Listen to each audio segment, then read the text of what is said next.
I'm Niharika and I'll be moderating today's session. Here we are with another typography session for you. Hi sir, it's pleasure connecting with you virtually. Let me give a small description about you to our viewers. Manav Dhiman is a communication designer at the Brew House with a diverse work experience. He is a graphic and a type designer based out of New Delhi, worked as the art director at Animal, collaborated with Lokusdesign, been a UI UX designer at Vendorland, a managing director at FRiEnDz, and also a freelancer. After that, he is Man versus Type, one man collective for tourist typography as we know it, using deconstruction to find new ways of interpreting the forms we read every day. We're glad to have you here. Over to you.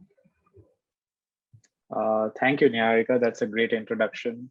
And I see you've taken a deep dive at my LinkedIn, which hasn't been updated in many years. So some of those things might be outdated, but thank you nevertheless. So let me just share my screen and then we'll get started. Great, can you guys see? Yes, sir, it's visible. So hi, yes, I'm Manav Dhiman. I am a graphic and type designer based in New Delhi. I work as a graphic designer at the Brew House, and I've done some work for Veg Non-Veg, among others.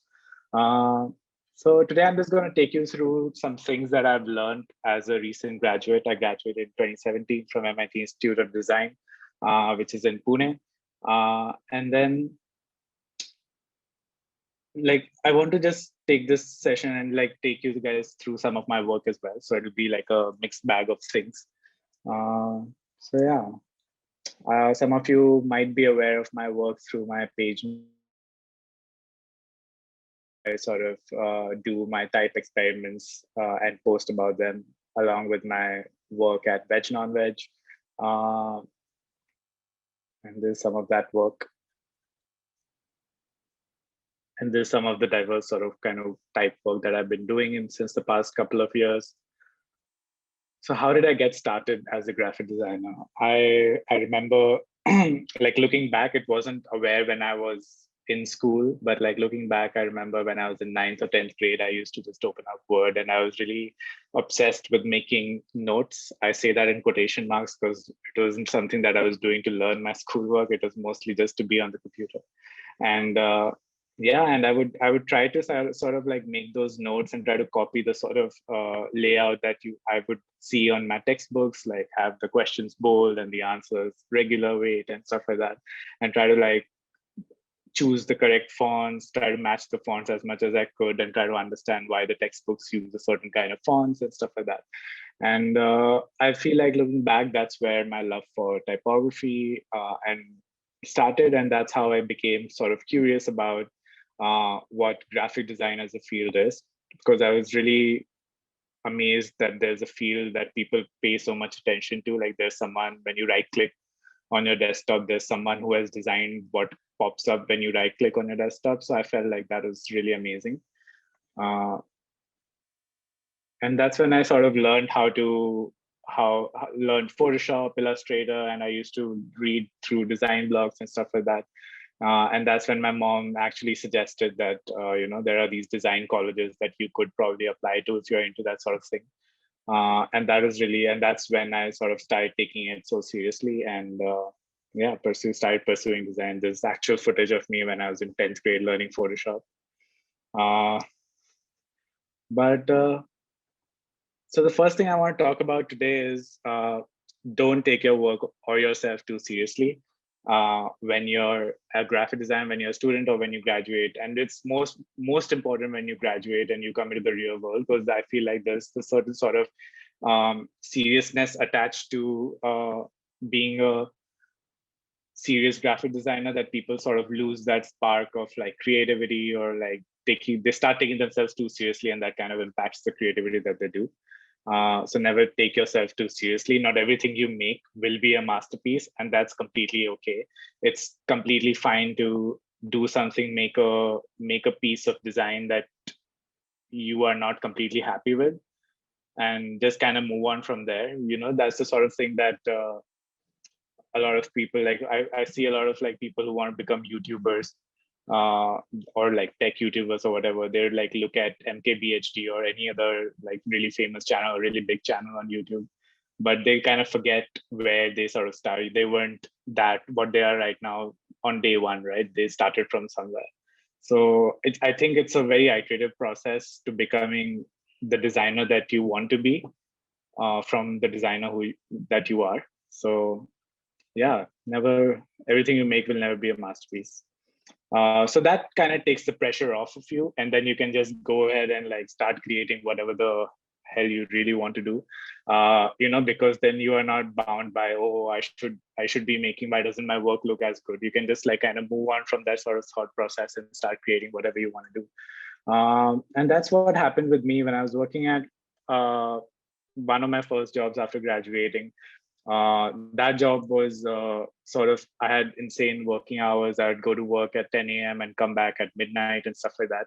So, and it was really pressurizing because there's an ad agency and there's a lot of pressure to continuously produce good work or like amazing quality work in like a couple of hours. That would be the deadline, and that work has to like be really good.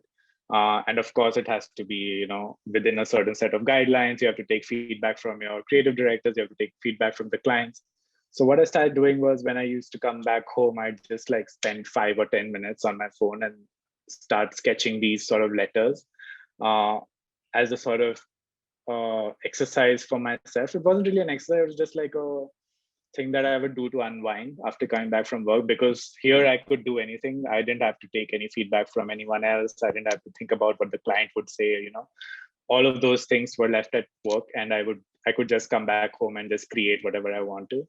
So this is how it started, and this was last couple of years ago in the summer, and these were done directly on Instagram stories. The Instagram stories has this sort of fuzzy brush that I really like, because like all day I would be working with like very, cut to cut vectors that were very clean looking and really nice typography. So I wanted to like kind of move away from it subconsciously, I'm guessing.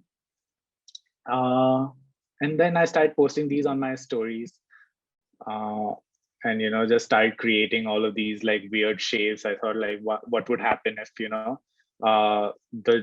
the bowl of the G would be like really elongated, and the lower part was really short and the top part was very short. What would happen, and what would happen when you do the opposite, when the bowl of the G is really big. So I would start experimenting with these kinds of things, and I started posting them on my Instagram stories, and I just like kind of go crazy in terms of what I could do. I started these I like this sort of style of illustration where like, it's a desert and there are like just flags in a desert. There's like a random lamp, a random carpet, a random glass, a random red ball. So that was kind of like, it just felt like I was just letting my mind free and not thinking too much. But at the same time, just enjoying what I was making just for the aestheticness of it, rather than thinking about what the concept behind it is, or, all those things that we as designers keep thinking. And an amazing thing happened once I started doing that is I started getting a lot of messages complimenting my work. Like, people started messaging me saying they really appreciated all these letters that I've been posting on my stories. They started like, really like that sort of encouraged me to, post these and like, kind of just get more into it. And I didn't want to do it on my personal profile. So I kind of like started another profile, which is Man versus Type. This is a very old screenshot. And that's where I like kind of like, started digitizing some of the sketches that I was making on Instagram stories, as well as like started creating new stuff just for the page. So it became like almost, I don't want to say playground because it's so overused in the Instagram space, but it became something where I could be free and just make something, because I mean, I wasn't doing it to get any Instagram followings. I just wanted a space where I could just make something, post it, and then move on to the next thing and create that, post it, move on to the next thing. So that is the idea behind that. And yeah, I started having fun while doing that. And yeah, and once you start putting so much of your work out there, you never know who's looking. and you never know who's out there who might come across your work. So you got to just put it out there. And that's what happened with Veg Non-Veg. You got to do the work you want to do first for yourself before you can do it for anyone else. So that's what happened with Veg Non-Veg. They came across my work and they asked me to create some work for them. So this is Devanagari Veg Non-Veg. This is the window decal in the New Delhi store. And if you see, we'll move on to that. Some of the tote bags I created for them, Devanagari Veg Non-Veg. A lot of Devanagari work. I feel like Devanagari as a script, when I was growing up, I only saw it in the context of like textbooks, academic context, or I would see it in like a governmental sort of context where I'd see it on signage, or I'd see it on like really old banking government forms, I never saw it like being as stretched or as weird as you would see some of the Latin sort of typography. So that's what I really enjoy doing with Veg Non-Veg, like just stretching that Devanagari to a place where I haven't seen something like that before. So kind of giving it this feeling that I never got looking at Devanagari when I was a child. And we turned that decal into a tote bag as well. And another thing that happened when I started working with Veg Non-Veg was like I started seeing my work all across the globe. So like, for example, the first photo is in Dubai. The middle photo is a model from South Africa. And, so it became like this sort of affirmation for the work that I was doing, which is really interesting. And of course, it feels good. And I got the opportunity to kind of make this filter for Veg Non-Veg. I don't know, maybe some of you guys must have seen it. There's an Instagram filter. Yeah. And there's something amazing that also happened was this is Mike Sherman. He's the founder of Chinatown Market, which is a streetwear brand out of the US. And like, I really love that brand. And there's a photograph of him with my work on a Veg Non-Veg t-shirt, which is like an amazing sort of loop that happened for me. And this is when I felt like, what all the work that I've been doing kind of has manifested into something real, And I also got to work on this giant sort of gold sequin wall. So the fabric that you see, it's a fabric of like sequin. I don't know if you like just rub your hand against it, it changes color because the sequins kind of turn. And Veg Non-Veg wanted me to do some typography on it. And there's all like, I had a sketch for it. I had some digital versions of it, but when I was actually doing it, this was all freehand. So I had to constantly sort of come down and look at what I was making or ask people to take pictures of. And this was really interesting because before I did it, like I didn't know if I could do it because of the scale of it and just because I'm not used to doing so much by hand. But once it was done, it felt like that's something that I could kind of take forward or do in the future as well. So it was really interesting to kind of take up something that I wasn't sure I would be able to do, but then kind of just take it step by step and not think about the whole picture and then just kind of accomplish that. So that was really fun. Second thing I want to talk about is don't make everything easy to understand. I just feel like in design schools in general, like the thing is like make it as simple as possible for the user to go from point A to point B, or like, it shouldn't be too tough for the user to kind of understand what you're doing, or your message shouldn't get lost. But I feel like communication design should attract attention, and it is made to attract attention. And that's what you'd see with sort of all of my work, is where it's not very easy to read, or it's not very easy to understand in first glance. You have to kind of stay with it, and you kind of have to decode it in a way, which I really enjoy when people do.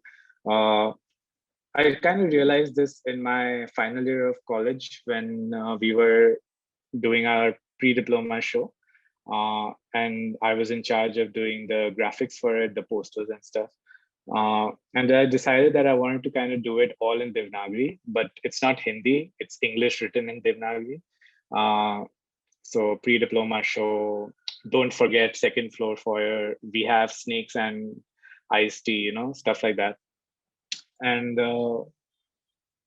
when I kind of put these, like these were like giant A0 size posters, and when I put these out in the college campus, I kind of like people started coming up to me and they started telling me like how they spent like 15 minutes reading the poster or 10 minutes reading the poster because it was just like a bit harder for them to read and understand what was written because it's just like kind of mix of both. And that's when I realized like people don't really easily give up as to what people you would kind of understand from this learning surface level design schoolwork. Is that if you don't catch users' attention in like the first 3 seconds, you've lost them. I mean, it is true in certain cases, but I feel like in terms of graphic design or in terms of communication design, it's really important to kind of catch the user's attention so that they stay with your work a little longer, and they'll remember it for longer as well. And so if you look at my veg non-veg work, it's not very easy to understand in the first glance as well. It takes a bit of time, and I think that's what makes it cool. And yeah, there's some of the other type work that is hard to understand, or that's on purpose it's ugly, or on purpose it's not functional, because I feel like, I mean, I've made these when I was doing a lot of functional graphic design at work. And this was just me playing and being like going in the completely opposite direction of like, I don't care if people can read it or not, I'm just going to make it for myself and just post it out there. I don't know if you guys can read it. The first one says YOLO, and the second one is a G. And that's what I did with my 36 days of type last year, is I wanted to like stretch the forms of each letter to its extreme and kind of like make it interesting first for myself, and then hoping that other people would also find it interesting, but also to stretch the forms of each letter to where it is barely it barely looks like that letter, or like, it's something interesting that you could sort of come across and just like stay with it. And with my copywriter friend, I made these sort of posters last year because we were in Corona lockdown. So I thought it'd be interesting to kind of do something with the 36 days of type letters that I created. So I asked him to write a couple of lines about the lockdown or about Corona, and this is what he came up with. I mean, it's very hard to read, but it's all up on my Behance if you want to try your luck and read it all. Although I try to make things a bit uglier than usual, I feel like it's also very important to kind of understand that beauty is also important, or aesthetics are also important. I feel like when I was in design school, a lot of focus was on the concept of stuff, or where the stuff or why the stuff existed, which is good. But I felt like there wasn't enough attention towards if something was beautiful. And I think beauty plays a very important part in graphic design or in communication design in general, or any kind of design, because it is sort of universal. And it's also interesting because it changes with age. From era to era, something that was beautiful in the 1800s may not be beautiful today, but some things are timeless. So I feel like never sort of ignore beauty. Third thing I want to talk about is don't be afraid to bring your ideas to life. As a college student, I feel like it's really important to just understand the length and breadth of your work. And this is what I've kind of like done here as well with my Hindi typography. Hindi logos, sort of, I create these versions of logos that exist in the Latin space, but they don't have a Hindi counterpart. So I kind of started with the Air India Concorde. This started with me watching a video about how Air India almost bought this Concorde plane. I don't know how many of you are aware. It's slightly before your time and slightly before my time as well. But this was like the first supersonic passenger jet that could go twice the speed of sound. But it was extremely expensive to operate and all of that stuff. But I'm a big aviation fan and I love everything about planes and stuff. So I wanted to imagine what would it have looked like if Air India bought those Concords and, what would the rest of the sort of collateral would look like, from the logo to the planes themselves to the baggage tag to the boarding pass and stuff like that. That was an interesting exercise for me. Then I saw this photo on the left of IKEA store opening in Navi Mumbai. And I was taken aback to look at this Hindi IKEA, which had nothing to do with the Latin logo. And I felt like that was kind of unfair. I felt like they could have just spent a bit of time to kind of create the Hindi version of the IKEA logo. So I kind of did it myself to see how that would look like. And yeah, this is just my interpretation of that. Same thing with Casio. I have a Casio watch. So I was looking at it one day and I was like, what would it look like if it had a Devanagari logo as well? So yeah, I did that for V as well. I did that for Bharat Dak just for fun. Another thing that I did was I came up with this symbol for Anna. Anna doesn't exist anymore. Even Paise doesn't exist anymore. It's just one. It starts from 1 rupee. But I thought it'd be interesting to see how the Anna symbol would look like if it existed now. Like, for example, we have the rupee symbol and the Paisa symbol, even though the Paisa symbol is not very well used, just because the Paisa itself is not very well used. So taking inspiration from that is that they use Devanagari R and Devanagari P. So I thought it'd be interesting to start with, while creating the symbol for Anna, to start with the Devanagari A. So I wanted to make it simple. So I just kind of got rid of that 3 shape there and just extended the lines on the 2 double A's, double lines. And that sort of looked like a English A, as well as it was coming from Devanagari itself. So that's how I sort of created the Anna symbol. And this is all done in one Sunday. So, it was just something that I had an idea for, and I just kind of like executed it without thinking too much about it. And yeah, I would encourage you guys to do that as well, like do as much work as possible and put as much of your work,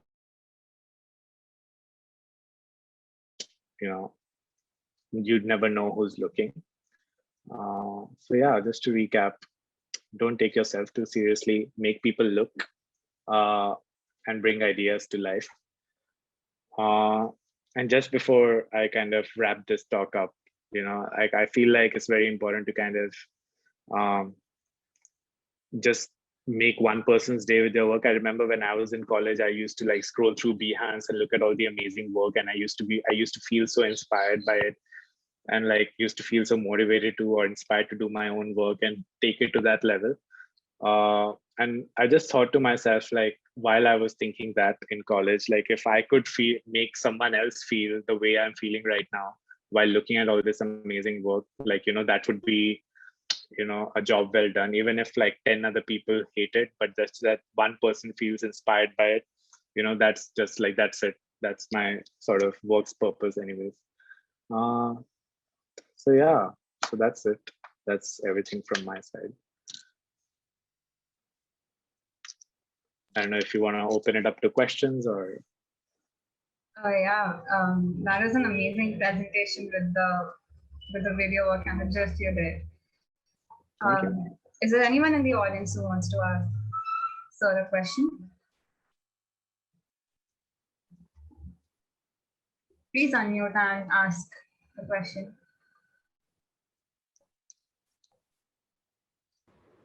I have a question. Mm-hmm. Yeah, so I'm Vignesh. I'm Hi, from Vignesh. first year. Mm-hmm. Okay, so my question is, always we have been taught that design should be something that should be perceived by others and understood by others. But many of your typographies are hard to read, and many of them can't easily understand it. Why is that so? I mean, like, so it's contradicting, right? What we are taught and yeah, exactly. So that's just sort of like my interpretation, because I had been taught that all of my college, and I mean, I practice that as a graphic designer when I'm working on client projects. It's just that I was so bored of doing that, or I just wanted to do something else. So this was just kind of the result of that. I was just having fun. I was like, what if I make an A that is not readable by anyone as an A? What if I make a logo that nobody can read except me? So it became that sort of like just an exercise for myself, and it became play. And yeah, and it's just something that, I mean, it is hard to read, but also it is, when you look at it, feels like something that you haven't seen before, like the form of an A might, if I draw it in a way that is hard to read, people might still be able to read it, but people will look at the form itself and be like, that's a interesting A, or I haven't seen that sort of A before. So it kind of amuses people as well. And I feel like that makes people read or remember my work for longer, because they become participants of it. For example, even the veg non-veg work, when people sort of take the time to decode what is written, I'm sure there are people who just take a glance at it and move on and never think about it again. But I'm sure there are, like, if out of 1,000, only 5 people kind of just take 2 seconds more and just kind of try to understand it, that's fine with me. And I feel like that's really what veg non-veg is kind of also about as a brand. So it kind of just naturally works together. But yeah, of course, things have to be easy to read. So if you've seen the Devanagari logo things that I've done, they are easier to read, or so it's just up to me to kind of dial it back in or back up or whatever. So I mean, I think it's just overall it's just important to have fun, so not to stick to the rules. Like, even if you just make something for yourself and never put it out there, but you've done that exercise for yourself, so now your skill set increases, so it's easier for you to do the expected when you've already done the unexpected. So I feel like that's kind of interesting as a thought. I know. Hope that answers your question. Attaching to that, Yeah. that is, in these kind of weird typography stuffs, you get more criticism, right? When it goes out to public, say suppose you're putting on Instagram, so you would get more criticism from the experts. Is that how it works? No, not really. I mean, in my experience has been quite positive. I mean, there were a couple of people in the beginning when I had like 15 followers who would like kind of comment something that I was like, they would just comment something like, what if you did it this way? It would look more interesting, or it would be easier to read. But I felt like those never kind of affected me, or I never took them seriously, was because I wasn't doing it for them. The whole purpose of me making Man versus Type and making things hard to read was because I was doing it for myself as a very innate and, internal thing. I wasn't like kind of putting my work out there to get likes or get people to kind of say like, wow, I love this work. So if I had put my work out there with that intention, and if others would have commented that they don't like my work enough, then that would have hurt, or that would have like made me stop doing what I was doing. But that was never my sort of intention with it. Like, I just wanted a space where I can just make something, post it, and then move on to the next thing. So I feel like that was really key.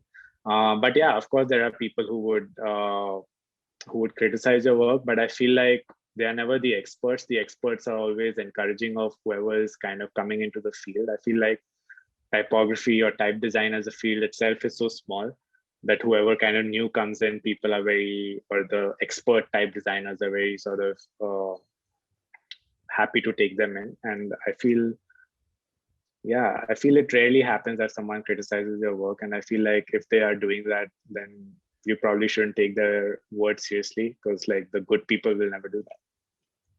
All right. Thank you. Thanks. Sir, I have a question. Mhm. So I also am doing 36 days of type and everything.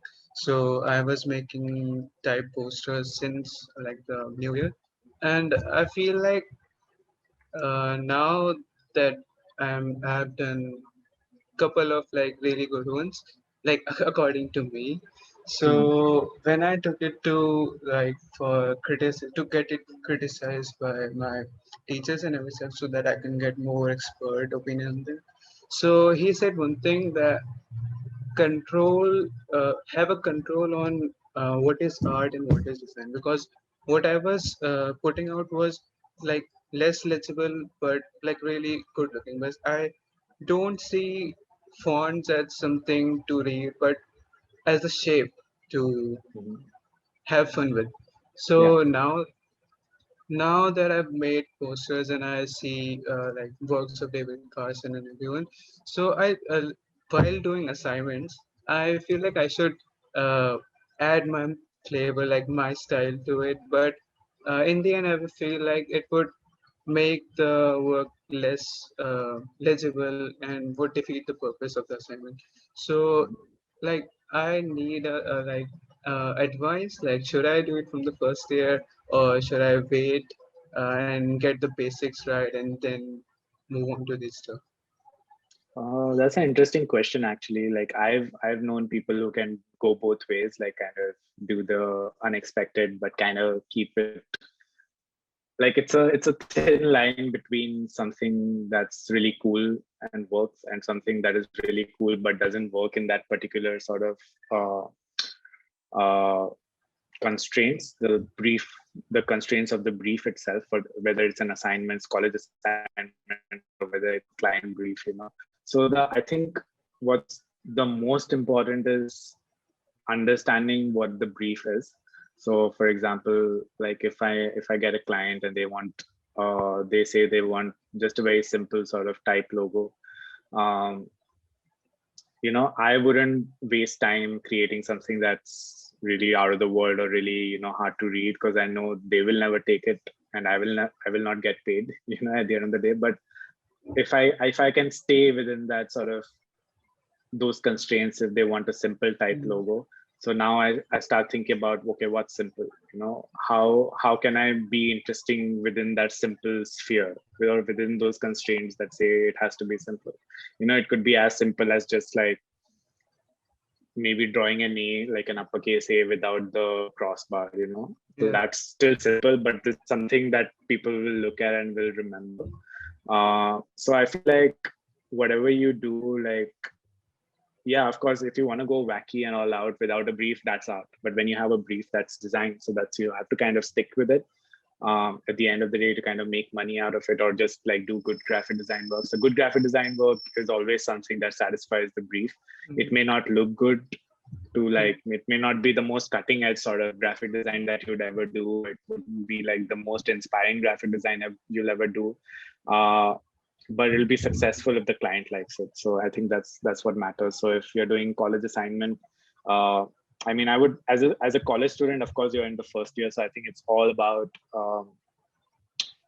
learning the basics. You're correct. You have to kind of understand it's like the old code. You have to understand the rules before you can break them. So so if you try to break them right now, it might come across as not that interesting because you are not breaking them sort of explicitly, because you may not be aware of all the rules that are out there.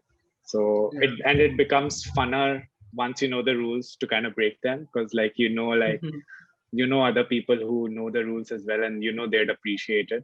So it becomes more fun the more deliberately you break the rules. So I feel like just try to have fun doing your regular assignments. Sometimes what happens at work, or when I'm trying to do something which I am not feeling inspired to do, I just kind of do the most basic thing that would satisfy the brief, So if someone asks me for a basic type logo, I just make a basic type logo. So, that's step one done. If all else fails, I can send that to the client or whatever. In case of your case, it could be just submitting that as an assignment.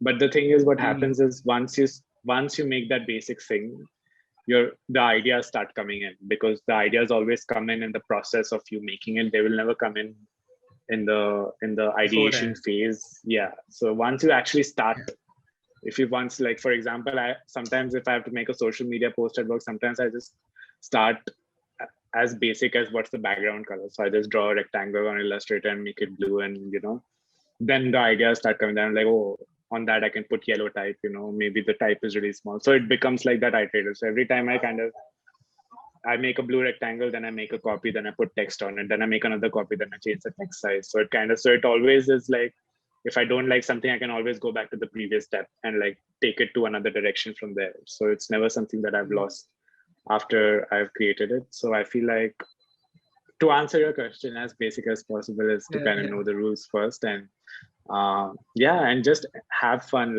In my case, it was me doing those word notes. I wasn't trying to break rules. I wasn't trying to create amazing work. I was just trying to create work that I saw, by copying what I already liked. So I think that's also an interesting exercise, by copying some of the work. I know copying and plagiarism is kind of looked down upon, but I feel like that's the best way to learn, you know, because you are a student, you're not doing like Still professional like work. an artist. Yeah. Thank you, sir. Thank you. Hi, Manav. Hi. My name is Vishnu. I'm a fourth year industrial design student and I love graphics and I like your work. So my question is, how often do you hit a block? Because trying to get creative, sometimes we get bias in the view and sometimes you get a block. And every time you design something, it becomes the same thing in a different way. I mean, like the form, if you like a particular form, you tend to repeat that form. So how often do you hit a block and how do you recover from this? Could you just I think the answer is just to keep going, man. Like just to keep going through the block like a train, you know. You can never, I mean, you can never kind of let that stop you. I feel like you just have to work through it. So even if that, you know, like I feel like going back to the previous answer, like when I'm feeling not motivated to do something or when I've hit the block, for example, but I have a deadline at work and I have to give that by this time to someone to kind of look at, get feedback from, and then finally send to the client. So I'm working with like very tight deadlines. So I feel like when I feel that way, that what am I doing? You know, I don't want to do this, but like it always helps to just start with the most basic thing that you could ever do. Just do the most basic thing that will satisfy the brief. And then when you've done that, the ideas will automatically start pouring in because you've done that first step. You kind of like, you just take it step by step, you know? Like for example, in my case, just making a social media post, which I don't want to make. I just start with a background color, you know. That's my starting. Literally, I don't even think about what my typography is going to look like, if I'm going to use images or not, whatever. I just start with the background color, and then as soon as like I'm just, instead of just like procrastinating or like just scrolling through Instagram and avoiding work, I just like do the work because I know I have to do it and I am answerable and I'm responsible for it. So I as a professional, you can never let that kind of affect you, because I mean, you do have responsibilities. So it always helps to kind of just keep moving, no matter how slow you move, you know. So no matter if I just have a background color, you know, I've taken that first step, and then the next step will just come, and you know, you can just take it step by step, and before you know it, you're already on top of the staircase, you know. So in that sense. And thanks a lot. We have a question from Aditya Ramvarsi on chat. Now, as a starter, would you recommend accepting more work and be flexible with our style, or stick with our style and wait for better work opportunities? While I love your style, do you stream on YouTube, Twitch? Hey, thank you, Aditya. I do stream sometimes. I go live on Instagram sometimes too, when I'm just drawing some type, when I just feel bored and I feel like talking to someone while I'm working.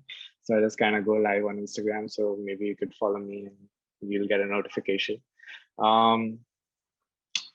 Okay, to answer your question, would you recommend accepting more work and be flexible with our style, or stick with our style and wait for better work opportunities? I don't know if sticking with your style is just something that you like, the kind of, like I mentioned, like you have to do the work for yourself first, the kind of work that you would want to do for someone else.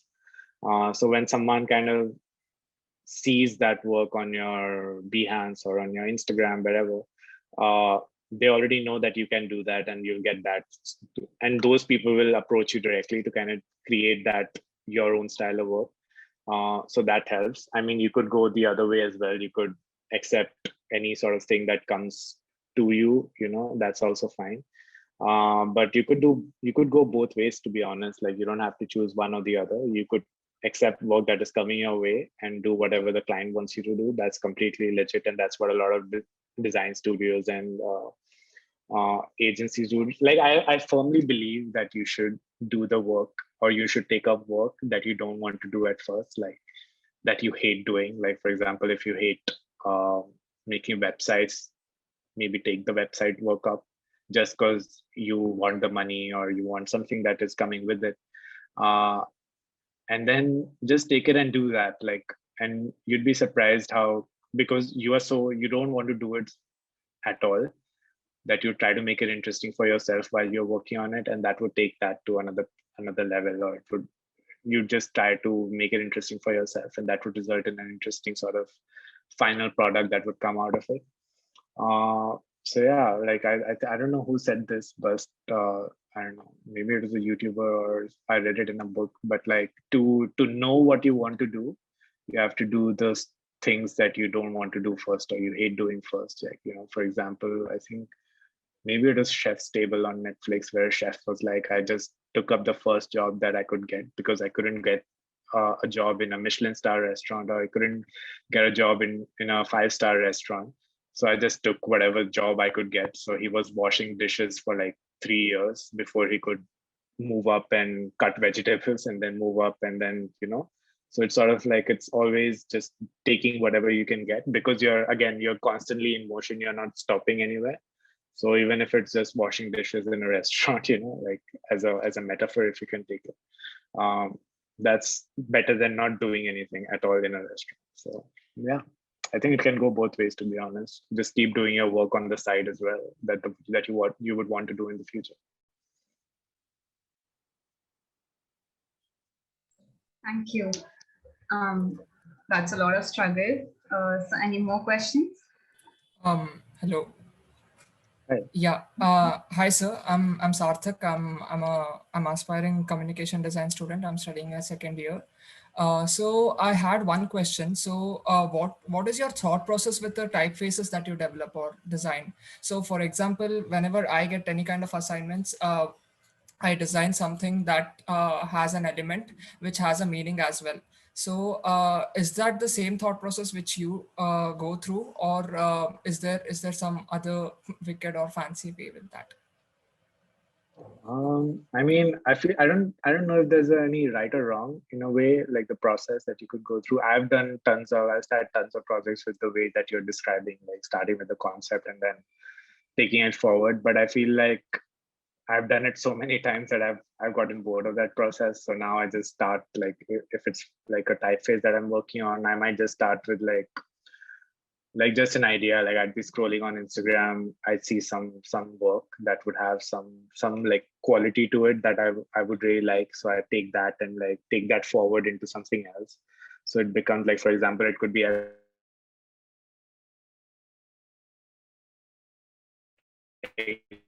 set to extreme, so it might lead me to something else. Sometimes I start with a letter and then I turn it and reflect it, and it starts looking like another letter, and then I was like, okay, like it's made by me, so I just kind of go with it. And yeah, but I feel like there's no sort of concept, even with like the IKEA and the Casio and those Devanagari logos. It's just something that just hits me, and I just want to do it as soon as possible and finish it.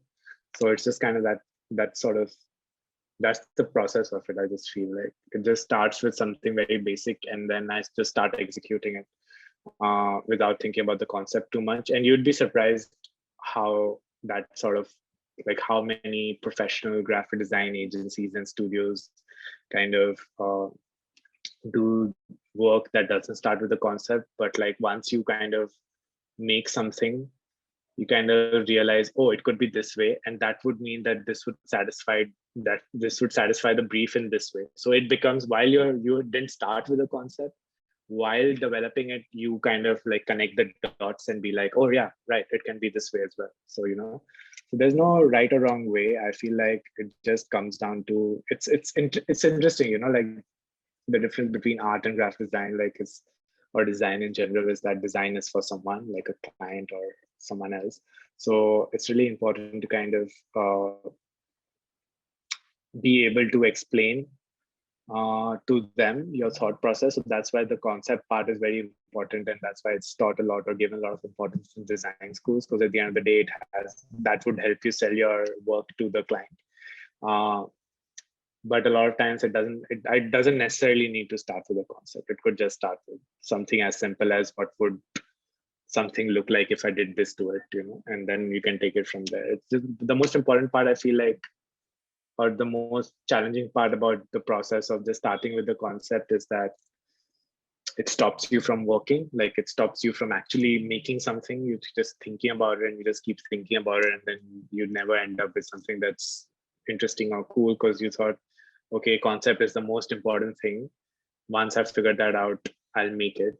And then the it doesn't translate as often, like very well. Like it sounded or looked amazing in your head, but once you actually made it, it didn't look as good. So I feel like it kind of like, it's very linear. It's very, what do you say? It's very rigid as a process. So I feel like it's very important to kind of be flexible while you're making something, and your original concept doesn't work, then what do you do? And you have your deadline is in 1 hour, then so like what else? You have to be flexible and be like, okay, I can do this, I can do that. So you always have to be kind of on your toes. So I feel like that's the problem with like starting with the concept. But of course, if you know that this concept, if it doesn't work, I can always come up with something else. So I feel like we should have that in mind rather than just like sticking with your concept, but not coming up with work that's exciting enough for something that you're not satisfied with, if that makes sense. Yes, sir, it does. It was very insightful. Thank you for that, sir. Cool. Thanks. Any more questions? Yeah. Hi, this is Shruti here. So Mhm. first of all, I really liked your work and it was quite inspiring. I just had one you. question. How did the idea of man versus type arise? I mean, I just started drawing those letters on Instagram stories after work, and and I started posting them, and I started getting a lot of DMs on my Instagram saying, from people I sort of like barely know, or like who were acquaintances in college. And they were like messaging me who I never speak to. It's one thing to get compliments from your friends, that's expected, but it's another thing to get compliments from people who you are not really good friends with. So that's something that kind of resonates with them. So yeah, and I started getting a lot of those messages, and I started like getting encouraged by those things. So I just wanted to like keep going, and I felt like Instagram stories were a little too temporary. I would want to like make posts out of it and post it on Instagram, but I didn't want to. I wanted my personal profile to be just pictures or photographs and not like graphic design or type work. So I wanted to make another account for it. And I don't know, one day I was just scrolling. I thought maybe man versus type is a good name, but I thought it might not be available on Instagram because like it feels like someone has already like done something with that name. So I just like quickly looked it up and it was available. So I just like kind of took it without even thinking about what I'm going to do with it. So I just took it, and the next day I started posting on it. That is as simple as it gets. Okay, Hello? that's great. Yeah, it doesn't. I don't know. I feel like everything doesn't have to, like I mentioned at the beginning of my talk as well, not everything you do has to have so much weight around it that, you have deep discussions about it. Sometimes graphic design is just like, just the thought occurs or just someone says something. Like a lot of my work sometimes starts with maybe my friend telling me some like obscure Hindi word, like for example, mangadant, and I was like, oh, that's a cool word. I want to do something with it. So I just take that word and I make type out of it. Or, someone says gupshup or, things like that. So, those kind of, that also is another way I kind of take it. So it's just something, whatever I find interesting, I just do it. I feel like it's man versus type is very subjective, but that leads me to those kind of free thinking things lead me to actual real client work who like came across my profile and they were like, oh, I want to work with him because his work seems interesting enough, or I want something that is similar to what he does, and they wouldn't have never found out about my work if I wasn't posting on Instagram things that weren't client work in the beginning, things that I just did for fun in like 1 hour, so. Yeah, like that satisfies my question. Great. Hello. Hey. I'm Aditya. I really liked your Air India redesign project, where my question is in conjunction to that. So, could you explain in a little detail what steps you took, or what all factors did you consider while doing such a redesign project? I mean, it wasn't really a redesign. It was just reimagining what something that didn't exist, but almost existed could have looked like. I mean, I'm sure it could have looked like 15,000 different things depending on who the designer was at that time or whoever, whatever it was. But I mean, I just tell you, like, it was, I saw the video, I saw that YouTube video at like 6 p.m. and I posted this thing on my Instagram at 7:30 p.m. So in 1.5 hours, it was done. So it was just something that just hit a nerve. And then I just kind of like, so for example, first thing is that I can't use the modern Air India logo because this situation, when they would have bought Concorde, it would have been like the 1970s. So I had to take the logo that they were using in the 1970s, which is the logo that I like anyways, better than the current logo. So that was anyways fun to start with. And I mean, and I just wanted to do it in Devanagari because I mean, I didn't want to spend time or spend more time than I wanted to create a English version as well. So I just took the Devanagari Air India and just made the Concorde Devanagari. And yeah, so then I just thought like, I mean, it just started with that, like just making that type, you know, I wasn't imagining that I would put it on a plane, I would put it on this thing or whatever, you know, I just started with the type. And again, like when I made the type, then more ideas start pouring in, like what would the actual plane look like? So then I had to Google the Air India Concorde plane itself. Then it was a question about, do I use a real plane or do I use a schematic drawing? You know, schematic drawing sounded really cool and easier to do compared to like if I took a real Concorde plane, I have to Photoshop a lot. Here I just put it on Instagram because it's flat on Illustrator. So that's one thing. Then I was like, oh, the baggage tag, what would that look like? And if you see the baggage tag, that's like really basic. It just says Concorde, but it's just that in that format is it makes it a little bit more real. And then I definitely wanted to create a boarding pass. The boarding pass that you see, I'm not really happy with it, but I didn't want to work on it more than that 1.5 hours that I worked on it. So I just kind of created and just went with it. And then, yeah, and then I made a small pin on Instagram. And all of this is just like,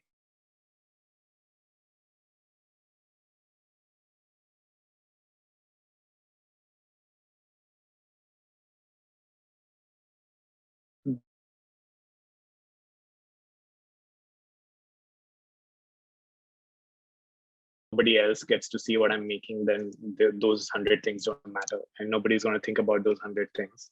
There are a lot of errors if you kind of look at it closely, and you'd see some really errors that are just like in your face, but nobody noticed it because it was just like a cohesive project. And I didn't kind of come at it as if like I have to make the best version of this. I just had to make one version of it that is mine.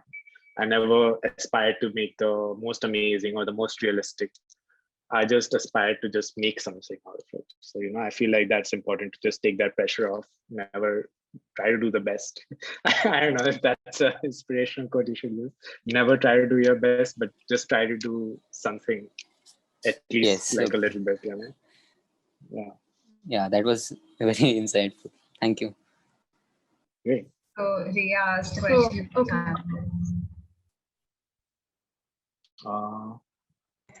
ahead. I'm very interested in typography, but personally, I don't really know where to start and I struggle with it. So what would you suggest for that? Just start making it. Like take a word, take a letter, like typography is as simple as a capital H, which is just 2 lines and 1 line through it. Make that and then make a copy of it. Then imagine what would the crossbar, if the crossbar was really thick and the sides were really thin, what would that look like? Make a copy of it. What would it look like with a serif? Add some rectangles. Take that, make a copy of it. What would it look like if you just like, you know, tilted it a little bit, you know, make a copy of it. You know, it just like, it's very iterative like that. So just start from the most simplest thing to achieve and then move on from there. So like I remember I just started with when I used to go to work, we had a carpool, like one of my colleagues would pick me up and then we'd pick another colleague up and then all of us travel through with her in the car to our work. So it became like a thing and we became really good friends, the 3 of us. And we had a WhatsApp group called Carpool, but we kind of made it into Carepool because 3 of us cared about each other. So I just drew like a Devanagari Carepool I mean, it wasn't even correct spelling, but I just made it because I just wanted to make something.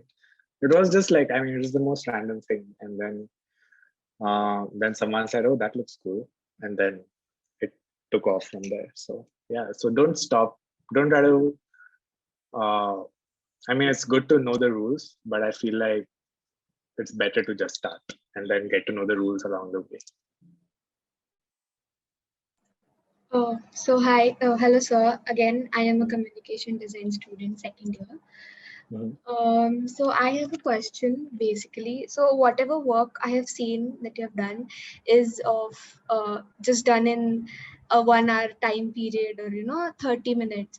But I mean, what I have been doing till date is I take a lot of time to come to a final point when I think this is done and I think this is good, or at least something I can go ahead with.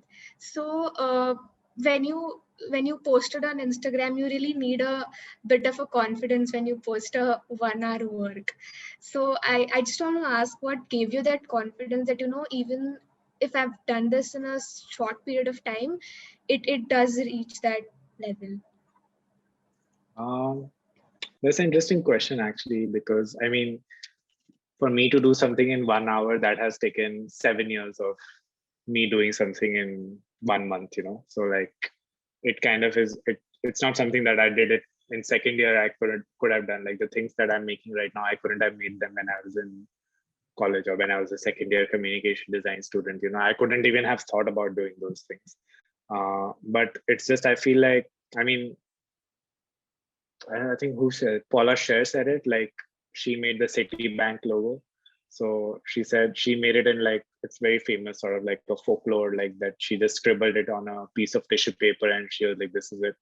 And but then someone asked her the same question and she was like, to reach that sort of making something, a logo in 5 minutes, it has taken so many years of experience and a lot of sort of bad work, a lot of terrible work, a lot of good work, a lot of great work, to kind of sort of mixed bag of sort of experience to reach that sort of 5 minute.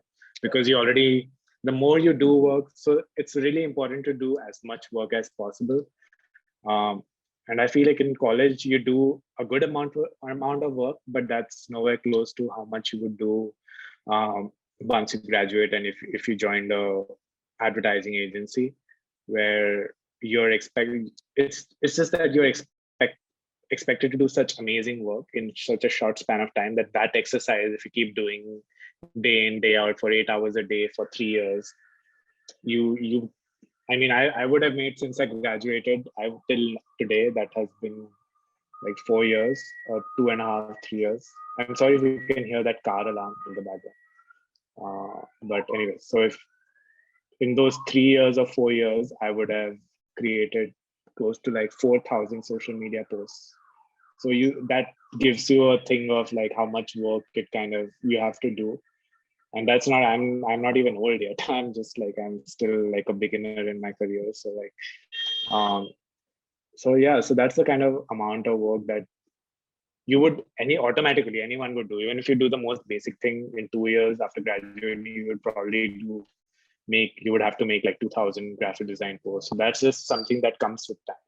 So I feel like you should never pressure yourself to like kind of do something very quickly. I mean, it's great if you can do, and if you can do great time. I feel like I give this advice to a lot of like students. Like I teach a course at MIT Institute of Design as well, where I tell them to do something that they think is impossible in like one day. For example, create your entire portfolio that you can send to a graphic design studio in one day, like a website from start to finish, like with the layout of the website, with all your projects that you want to put on it, and finish that in one day. So what that kind of helps you, it may not be the best of your work, it may not be the best website that you would make if you had 1 month to make it, for example. And even in that 1 month, you'd probably procrastinate for 25 days and search for inspiration two out of those 5 days. Then in the last 3 days, you'd panic a little bit, and you'd anyway end up creating it in one day. So why not just like set that deadline in the beginning? And then the thing that happens is that instead of thinking that I could do it this way, I could do it that way, I could also do it this way, because you don't have enough time to think all those things, you just have to do it, like whatever the first idea that comes to your head. You just start it, you do it, and you know that you have to be finished by this time. So you wouldn't try to do something that you can't finish in that time. You wouldn't try to like add amazing animations to it or whatever. You just like make a basic thing.